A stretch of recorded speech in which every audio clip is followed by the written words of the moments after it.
Hello everyone, this is Korosh Erfani and today is Thursday, May 14, 2026.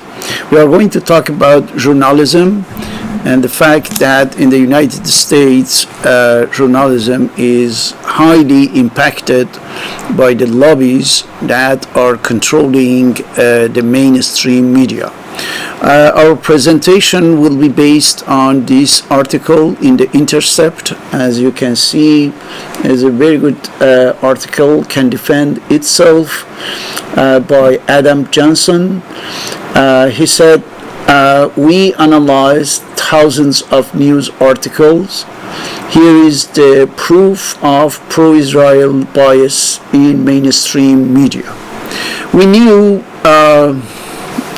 usually the mainstream media in the United States of America are highly impacted and influenced by the Zionist lobby, but we didn't have any idea about how much, right? Concretely, what's the extension of this influence on the mainstream media?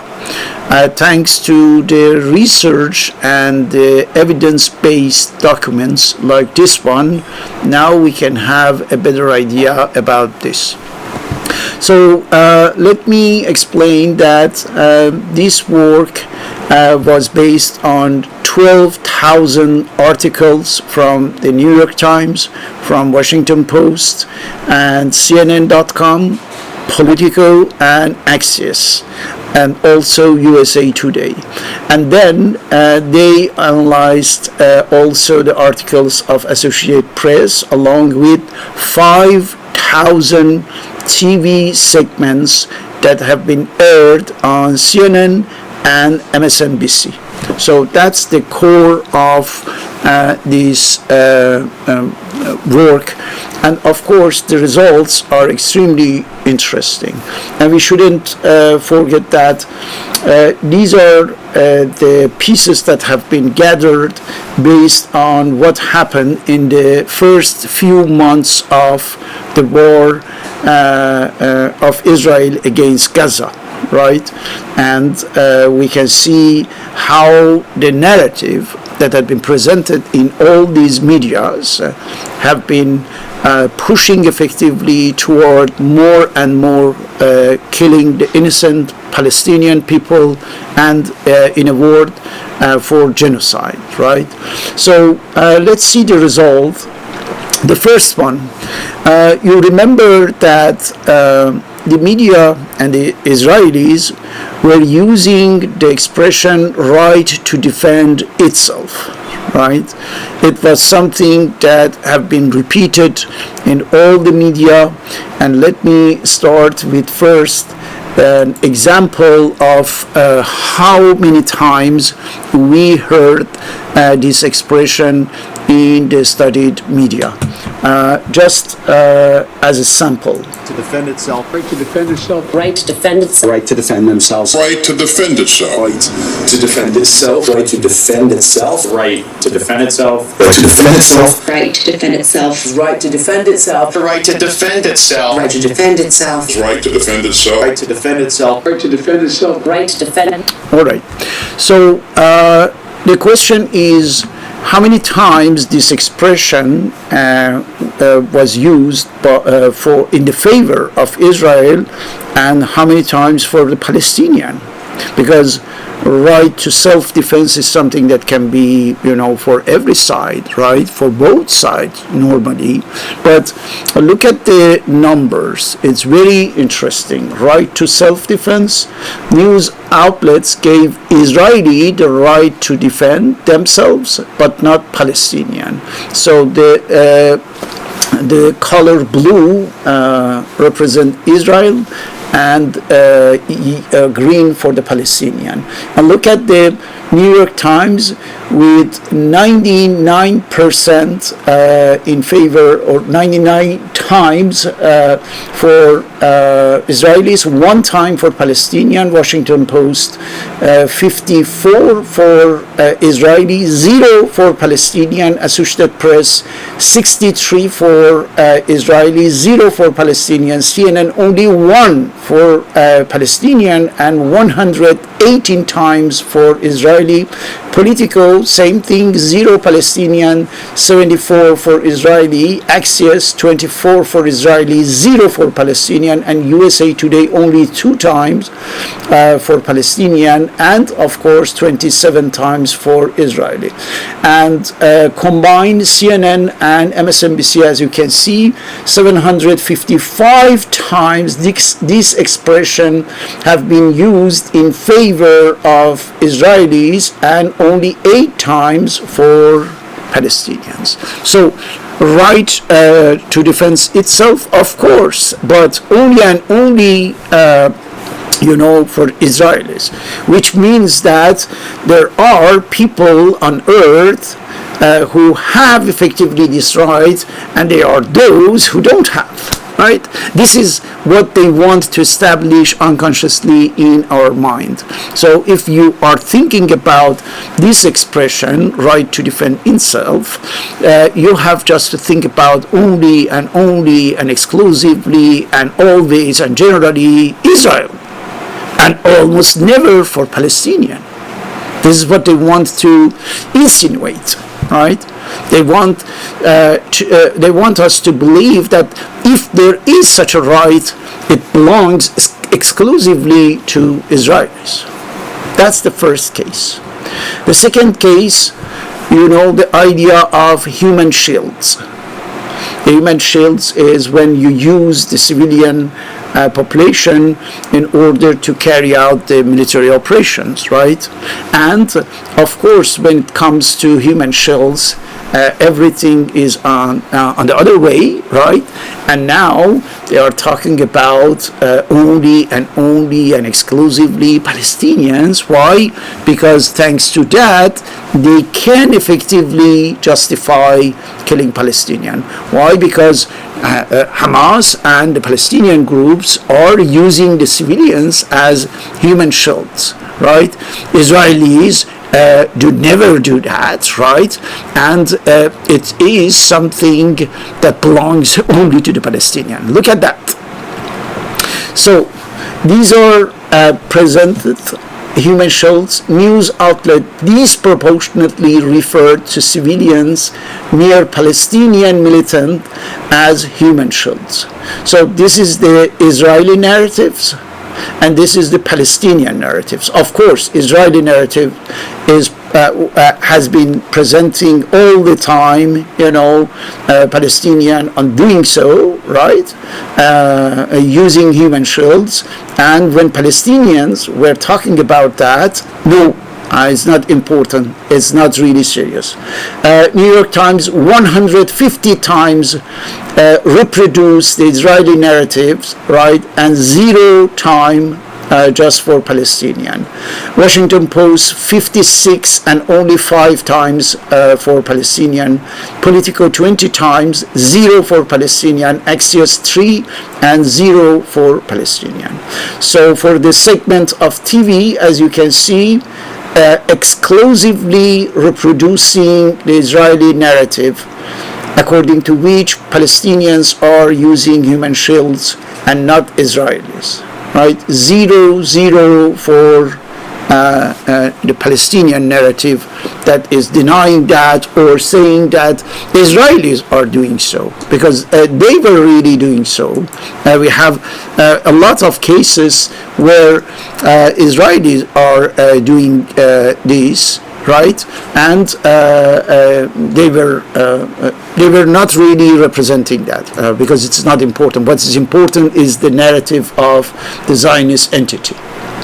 Now, another part belongs to the specific words, specific terms that have been used to talk about the civilians, the casualties, right? So this part is presented as emotive words about killing civilians. Emotive means something that is pertaining to emotions, right? Something that can be related to feelings, right? So these are very, it could be very pejorative word, like for example, savage, barbaric, massacre. Now, let me first show you what we saw in the TV, CNN and MSNBC, in order to have an idea how much systematically these words have been used with regard to the civilians. Just listen to this. Savages. Savage. Savage. Savages. Savages. Savages. Savage. Savage. Savage. Savagely. Savagely. Savage. All right. So as you can see, Palestinians are presented as savage, right? Killing the Israelis savagely, barbarically. These are the Berbers, right? And of course, if you want to have an idea about how these words have been used in the in print, here it is.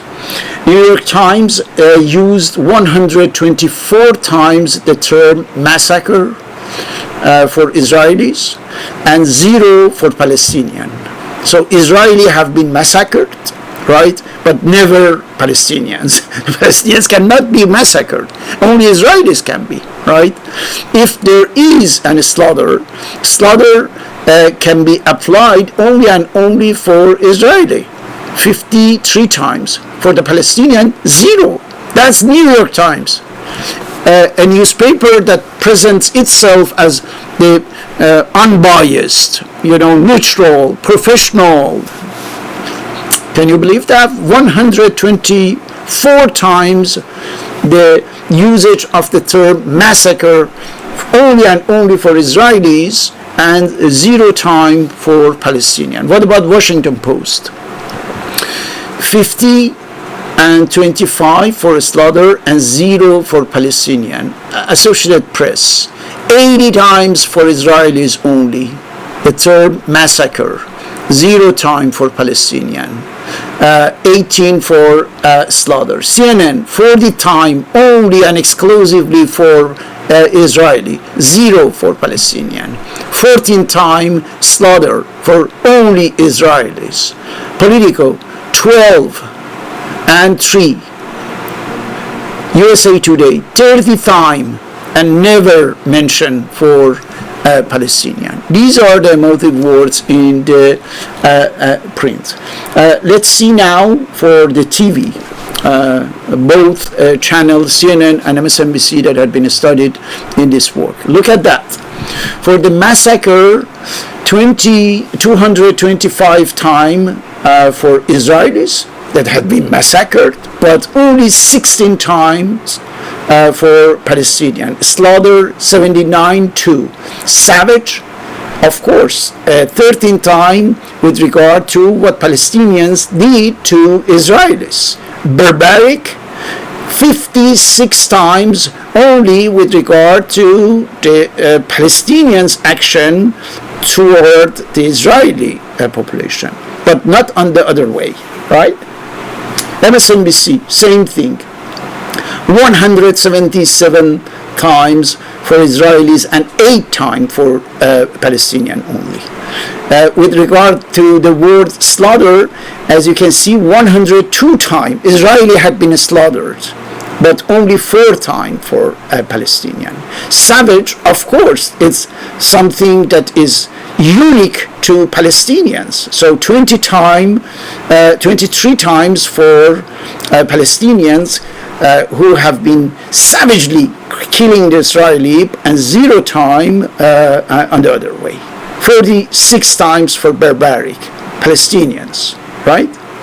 And combine CNN and MSNBC on the Sunday shows, one of the most watched shows.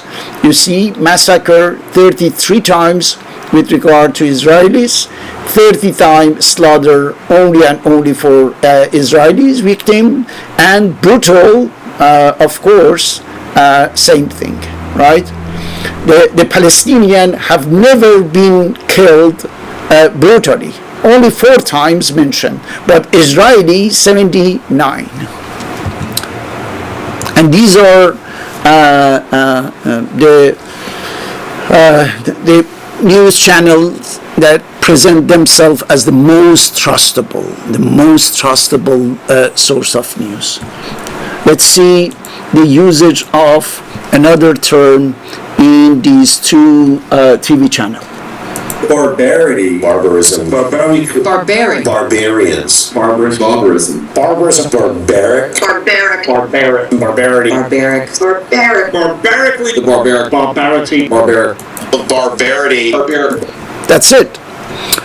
So as you can see, they are hammering the specific words that are presenting a portion of population in the world, as barbaric, as savage, or likewise, and on the other hand, never with regard to the most criminal entity in the world, which is the Israeli state. Another interesting point, you remember when they were mentioning the number of victims, the number of casualties, systematically they repeated these are the numbers announced by Hamas-run ministry of this and that, right?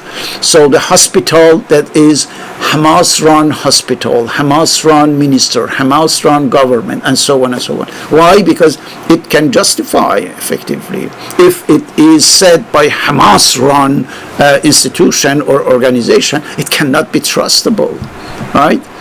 That's a very, in the context, of course, is a very pejorative word at that time. Look at this. Hamas-run pejorative. News outlet qualified the Palestinian death toll by saying it came from the Hamas-run or Hamas-controlled Gaza Health Ministry. MSNBC and CNN. Look at from the October 7 when they started, you can see that incrementally they are using it more and more and more so that they can justify the increasing number of the casualties for the Palestinian. So this is it. These are just the examples of what happened in the first few months of the genocide in Gaza. The last point is what they call sympathetic victims. Look at that, Gaza versus Ukraine. So you can have sympathy for victims, of course, but it depends on the population. We cannot be empathetic for everyone. We cannot have sympathy, empathy, and human feelings for everyone, for every human beings. For some, yes, but for others, no. This is what we call selective consciousness, selective empathy. And this is one of the worst features of those who can be accomplice, for any kind of genocide, massacres, slaughtering, and so on.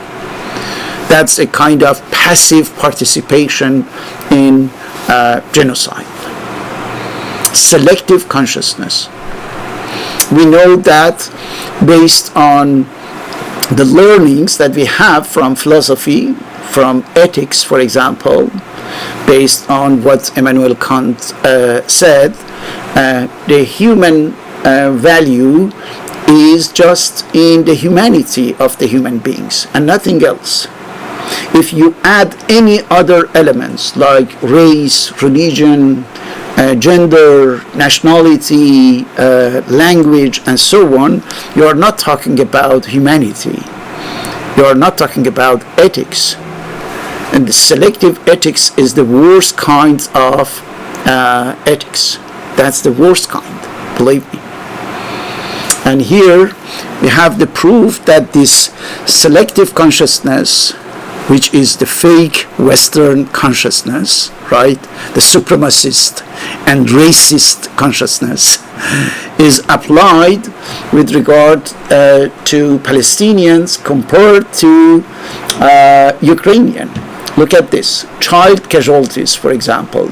CNN and MSNBC disproportionately mentioned child casualties in Ukraine compared to Gaza. The orange is Ukrainian and green for Palestinians. Recorded casualties versus mentions in Ukraine. So for Ukrainian, there were something like 262 deaths, and the number of times these 262 deaths of children have been mentioned is 4,223 times. Okay? Now for Palestinians, for the children of Gaza, when there was more than 10,000 deaths just in a few months, you see that the number of times these two channels, CNN and MSNBC, mentioned it is even less than what was for Ukrainian. 3,632 times of mentioning them. So 262 compared to more than 10,000 children. You see, we have children and children. Killing children is bad, but killing the Ukrainian children is really bad, and killing the Palestinian children, not really, not that much. You remember how Israelis were killing the journalists, right? Let's see the comparison of the death of journalists, the casualties in both cases. Here, CNN and MSNBC evoked casualties of media workers evenly in Ukraine and Gaza, despite the latter group's higher death toll. So there were 8 cases of death of journalists in Ukraine, and it was mentioned how many times? 196 times mentioned, just for 8 journalists or 8 media workers killed. In Palestine, there were something like 9 times more, 77. We are talking about just a few first months of this massacre, and as you can see, it's almost the same. So 8 and 77. What about war crimes? Again, you can compare that for both cases. News outlets seldom mention the terms war crime or genocide when covering Gaza. Where a genocide was happening, especially in comparison with Ukraine. So look at the case. In CNN, for Ukraine, 157 times they used the term genocide. For Palestine, only 5. War crimes, 774. For Palestine, only 57. MSNBC, same thing, 118 compared to 7. And here for war crime, when it comes to Ukraine, right, thanks to the journalist like Rachel Maddow, the Zionist Rachel Maddow, of course, 741 times, and for Palestinian, only 35. So progressively, I hope you get an idea about how the media are really here in the United States acting, in favor of Zionism. Let me just mention something interesting too with regard to Islamophobia versus anti-Semitism in headlines. Okay, so look at the number. For the New York Times, 8 times only the term Islamophobia had been used, but 82 times anti-Semitism. Imagine that the proportion of the population in the United States, and look at the weight of words here, and 5 times for both. Washington Post, same thing, 54 against only 5. Associated Press 75 only for 5 Islamophobia. CNN 30 and 4. Politico 29. Axios 36. USA Today 42.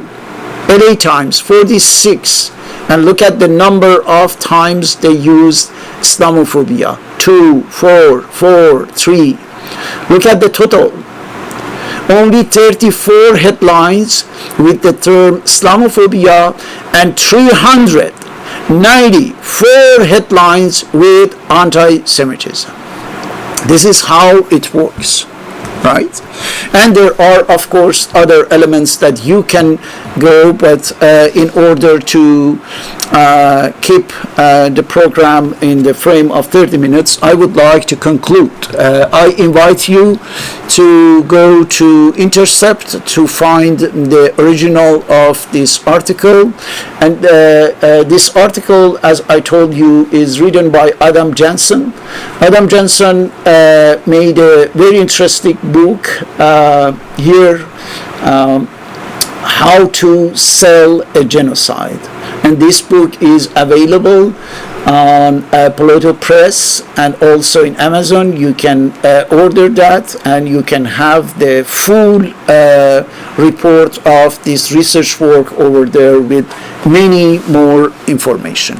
So let's conclude. I would like to draw just a few points as conclusion. The first one, we can see almost the total domination of Zionism over the mainstream media in the United States. This is something that we knew, right?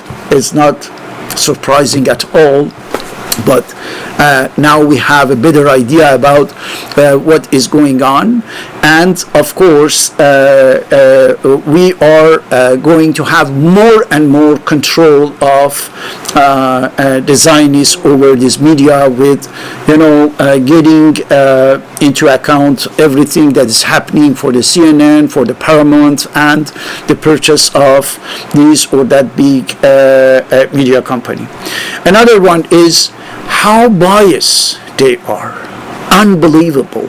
Nothing related to what we can call, for example, journalism ethics, for example, right? The ethics of professional journalism. Nothing. Totally biased. Utterly biased. It's really shameless. Shamelessly biased. So the question is why they are doing so, why they are so biased, why they are acting so unilaterally, only because they are dominated by the Zionists. That's one part. Another side of the story is that they want effectively to shape the public opinion in such a way that it can accept all the crimes, collective crimes that are coming. Because if you can do that for Gaza, this is now we are talking somehow in the post-event, right?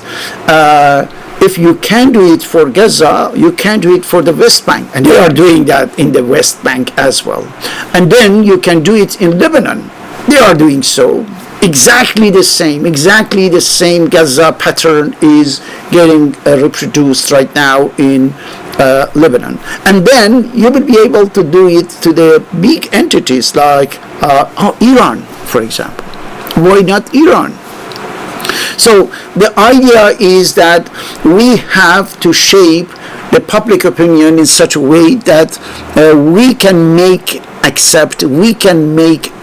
believe the necessity of committing more and more genocide, more slaughtering, more killing, bombing,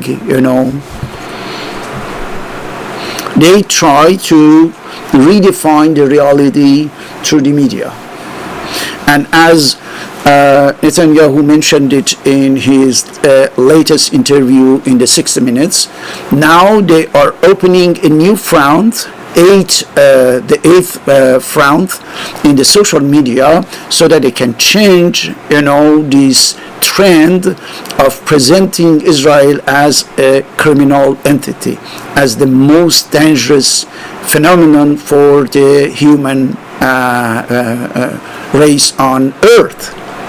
And he wants to change that, because 99% of hate that we have right now in many polls here and there show that now the dirty, filthy, despicable game of Israel is revealed, right?